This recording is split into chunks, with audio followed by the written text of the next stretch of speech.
How many people know that in 9/11's year of 2001, 200 Israeli people were arrested in America for being part of an Israeli spy ring? 140 before 9/11 and 60 afterwards. Many were posing as art students. How many people know that the centers, particularly one center in Florida, of this spy ring were the same places frequented by the alleged hijackers, including Mohammed Atta, in the same period? How many know that some of these people arrested for being part of this Israeli spy ring actually had homes in the same street as Mohammed Atta, in a place called Hollywood, which was the center of much of what these alleged hijackers were doing and was also the center of this ring? Hello? How many people know that on the morning of 9/11, a lady looked out of her apartment in New Jersey, looking over to the burning tower, the first one, and saw 5 Middle Eastern-looking men filming it, high-fiving and cheering? She took them to be Arabic. She called the police.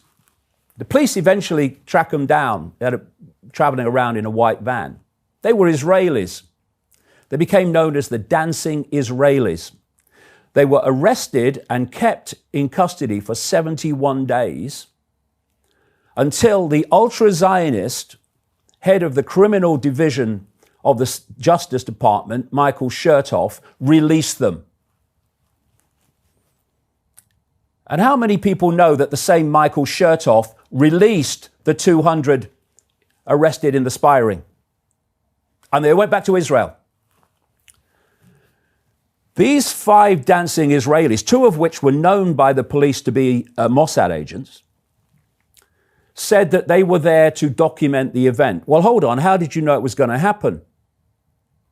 And under the Freedom of Information Act, pictures that they took of each other that were taken into by the police were released. They weren't the originals, they were photocopied. They were designed to make them look as least relevant as possible.